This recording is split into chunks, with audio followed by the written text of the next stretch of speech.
BJP का voter middle class वो वहीं का वहीं खड़ा है।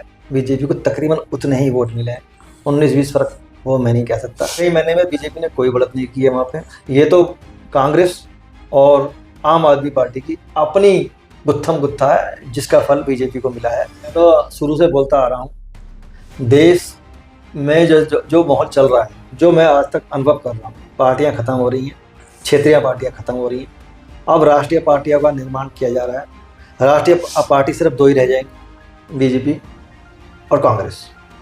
आम आदमी पार्टी राष्ट्रीय उसमें जा रही थी, उसको समाप्त करने का प्रयोजन किया गया है। केजरीवाल जी ने मिडिल क्लास के लिए वो कार्य दिल्ली में नहीं किए, सड़कों में कार्य नहीं किया, नालों में उन्होंने कार्य नहीं किया, नदियों में उन्होंने कार्य नहीं किया। बस सोचना पड़ेगा, बीजेपी वहाँ एमसीडी में रही है, बीजेपी ने एमसीडी में ऐसा कौन सा कार्य किया वहाँ जो उन्हें इतने % वोट दिए जाए।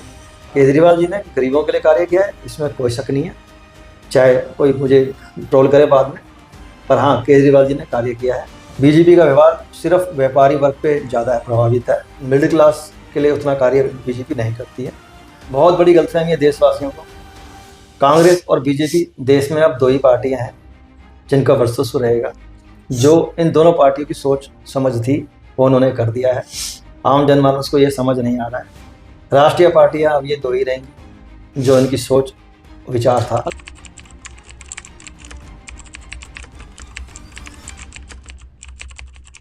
आज जब हम ये वीडियो शूट कर रहे हैं और दिल्ली में चुनावों के नतीजे आ रहे हैं और सभी रुझानों में हमने देखा कि भाजपा प्रचंड जीत की तरफ आगे बढ़ रही है और केजरीवाल जो हैं लंबे समय से दिल्ली के मुख्यमंत्री के रूप में कार्य किया, फिर उन्हीं की पार्टी की आतिशी आई, वो भी मुख्यमंत्री रही।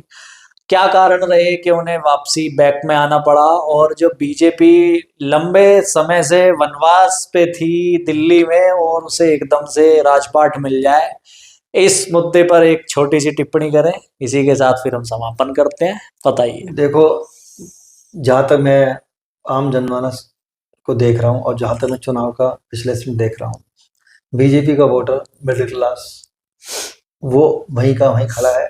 बीजेपी को तकरीबन उतने ही वोट मिले हैं, बीजेपी ने कोई बढ़त नहीं की है वहाँ पे। ये तो कांग्रेस और आम आदमी पार्टी की अपनी गुत्थम गुत्था है जिसका फल बीजेपी को मिला है। मतलब कांग्रेस ने, आप कह रहे हैं कि बिल्कुल आम आदमी पार्टी की जो वोट है उनको काटा है, बिल्कुल बिल्कुल जिसका बेनिफिट भाजपा को हुआ है। बिल्कुल, ये चुनाव साफ बता रहे हैं। तो इस चुनाव में ये कहेंगे कि कांग्रेस ने भाजपा की बी टीम की तरह काम किया है। देखो सर, मैं तो शुरू से बोलता आ रहा हूँ, देश में जो माहौल चल रहा है, जो मैं आज तक अनुभव कर रहा हूँ, पार्टियां खत्म हो रही हैं, क्षेत्रीय पार्टियां खत्म हो रही हैं, अब राष्ट्रीय पार्टियों का निर्माण किया जा रहा है। राष्ट्रीय पार्टी सिर्फ दो ही रह जाएंगी, बीजेपी और कांग्रेस। आम आदमी पार्टी राष्ट्रीय उसमें जा रही थी, उसको समाप्त करने का प्रयोजन किया गया है और वो अब समाप्ति की तरफ चली गई है और ये देश के लिए अच्छा नहीं है। एक मैसेज है, आप समझे कि आपके लिए कौन क्या कार्य कर रहा है। मैं बार बार कहता हूँ, जो भी नेता आपके लिए कार्य कर रहा है उसको आप वोट कीजिए। हाँ, ये बात मानने पड़ेगा कि केजरीवाल जी ने मिडिल क्लास के लिए वो कार्य दिल्ली में नहीं किए, सड़कों में कार्य नहीं किया, नालों में उन्होंने कार्य नहीं किया, नदियों में उन्होंने कार्य नहीं किया। बस सोचना पड़ेगा, बीजेपी वहाँ एमसीडी में रही है, बीजेपी ने एमसीडी में ऐसा कौन सा कार्य किया वहाँ जो उन्हें इतने % वोट दिए जाए। ये पब्लिक को भी सोचना पड़ेगा, क्योंकि वहाँ एमसीडी भी है और सरकार भी है, दोनों अपना अपना काम कर रही हैं।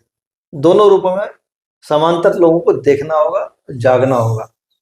हाँ, केजरीवाल जी ने गरीबों के लिए कार्य किया है, इसमें कोई शक नहीं है, चाहे कोई मुझे ट्रोल करे बाद में, पर हाँ, केजरीवाल जी ने कार्य किया है। पानी बीजेपी के रहते हुए आपको लगता है वो जो फ्री बिजली, फ्री पानी, ये सब सुविधाएं थी, क्या वो कंटिन्यू रहेंगी या खत्म हो जाएंगी? देखो, जहाँ तक मेरा मानना है, बीजेपी का जो व्यवहार है, जो हम देख रहे हैं, क्योंकि हम भी बीजेपी समर्थक रहे हैं और काफ़ी हद तक हमने बीजेपी को ही सपोर्ट किया है। बीजेपी का व्यवहार सिर्फ व्यापारी वर्ग पे ज़्यादा प्रभावित है। तो खत्म हो जाएंगी ये सारी सुविधाएं, क्या कहते हैं? 99% तो मैं श्योर हूँ खत्म होंगी।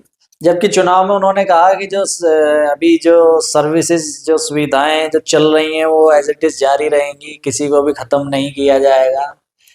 इस नहीं, पर ऐसा लगता है कि अपनी बात पर वो खड़े रह पाएंगे। मुश्किल है खड़ा होना बीजेपी को, हम्म। क्योंकि बीजेपी ज़्यादातर जो कार्य करती है वो बिजनेसमैन के लिए करती हैं, व्यापारी वर्ग के लिए ज़्यादा करती हैं कार्य, और मिडिल क्लास के लिए उतना कार्य बीजेपी नहीं करती है। हाँ, ये है कि राम नाम की रहा है, गंगा का प्रभाव बीजेपी की तरफ है, और माँ गंगा ही उनको जिता रही है। इस समय कुंभ का प्रभाव था, शायद कुंभ के प्रभाव ने बीजेपी को इस बार विजय दी है, चाहे वो कांग्रेस के रूप में उन्हें मिला हो वरदान। कांग्रेस रूपी एक उनको जिताने में मदद कर गया। और यह कांग्रेस की भी जीत मान लो कि जिस पार्टी ने उन्हें दिल्ली से खत्म किया, कांग्रेस ने उन्हें हटाया। लेकिन कांग्रेस ने अपना भी तो वजूद खत्म कर दिया। कांग्रेस का आज खाता भी खुलना नहीं, मुश्किल हो जाता है हर देखो चुनाव मैं आज भी बोलता हूँ, आप देखो सारे इलेक्शन देख लो, में। मोदी जी, योगी जी, कांग्रेस के अलावा बताओ कौन सी पार्टी का नाम लेते हैं? बहुत बड़ी गलतफहमी है देशवासियों को। कांग्रेस और बीजेपी देश में अब दो ही पार्टियां हैं जिनका वर्चस्व रहेगा। जो इन दोनों पार्टियों की सोच समझ थी वो उन्होंने कर दिया है। आम जनमानस को ये समझ नहीं आ रहा है। राष्ट्रीय पार्टियां अब ये दो ही रहेंगी जो इनकी सोच विचार था। मतलब लोगों के पास ऑप्शन नहीं है, ऑप्शन खत्म कर दिया, खत्म और है। ये लोगों के लिए सबसे ज्यादा खतरनाक है। जो मैं कहता हूँ, पार्टियां देख के वोट मत करो। आपका सांसद, आपका विधायक जो आपके लिए काम करे, चाहे वो निर्दलीय हो चाहे किसी छोटी पार्टी से हो, अगर वो आपके साथ खड़ा होकर आपके साथ काम करा रहा है तो उसको वोट करो। ये बहुत महत्वपूर्ण बात है कि पार्टी अगर किसी एक निकम्मे आदमी को टिकट दे दे तो जरूरी नहीं है कि आप उस निकम्मे को ही जिताओ। एक अगर अच्छा व्यक्ति निर्दलीय भी खड़ा हुआ है, आपको उसे सपोर्ट करना चाहिए। लेकिन दिल्ली के केस में जी अगर हम देखें तो क्या ये एक समय की मांग है? ऐसा नहीं कह सकते, क्योंकि शीला दीक्षित जी उस वक्त की मुख्यमंत्री रही, 15 साल तक सरकार में रही, शासन किया।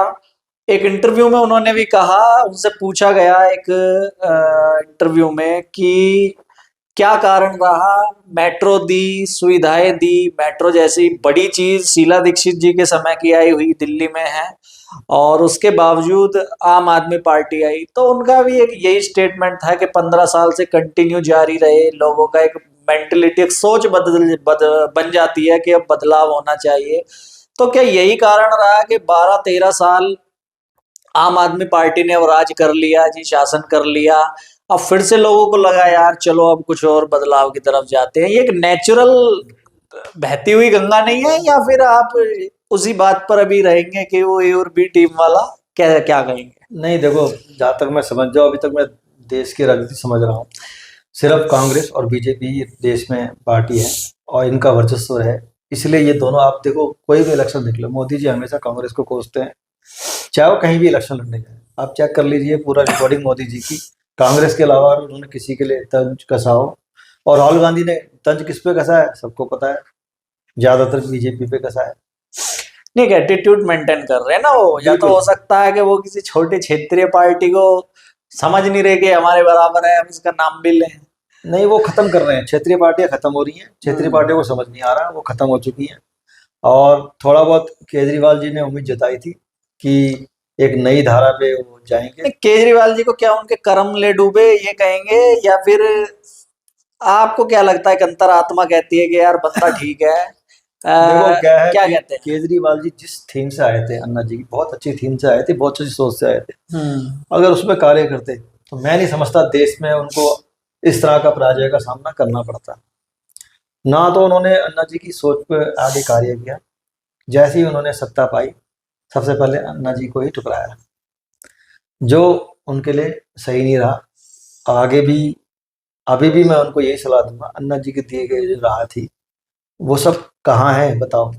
जिसके लिए आपने इतना बड़ा आंदोलन किया वो लोकपाल कहाँ है? बात ही नहीं करता आज तो उसकी कोई। कहाँ है वो लोकपाल? कहाँ है वो लोगों के प्रति आपका स्नेह भाव? आप भी फ्री की बिजली, फ्री के पानी पे चले गए। आप लोकपाल के साथ में आते, फ्री की बिजली पानी गरीबों को देते, अच्छी बात है, हम तो चाहते हैं जो बहुत गरीब तबके का लोग हैं जिनका वाकई में 10-15-20 हज़ार सैलरी है, उन लोगों को सुविधाएं मिले। हम भी यही चाहते हैं, मिडिल क्लास कभी नहीं चाहता कि किसी का शोषण हो। मिडिल क्लास ने हमेशा चाहा है कि सबका भला हो, सबका हित हो। पर ये सब केजरीवाल जी ने नहीं किया। अगर वो लोकपाल लागू कर देते, चाहे दिल्ली में ही लागू कर देते, मैं आपको चैलेंज की बात कर रहा हूँ, बीजेपी दिल्ली में कभी भी नहीं आ पाती, कभी भी नहीं आ पाती। उन्होंने अपनी नीतियों को ही लागू नहीं किया और खुद शराब घोटाले में लिप्त पाए गए और उसमें फंस गए। अच्छी नीति थी शराब घोटाला, अगर गवर्नमेंट को टैक्स का बेनिफिट उसमें हो जाता तो उससे बढ़िया नीति कोई नहीं थी। पर वो टैक्स भी उन्होंने आपस में बांट लिया, जिसकी वजह से इन पे केस हुए, चाहे वो राजनीतिक उससे हुए, चाहे उन्हें फंसाया गया। इसके लिए मैं नहीं कहना चाहता, नीति उनकी शराब की अच्छी थी, इसमें कोई दो राय नहीं है। पर जो जो टैक्स मिलना था वो राज्य को नहीं मिला, जिसकी वजह से उस नीति से इनको नुकसान हुआ।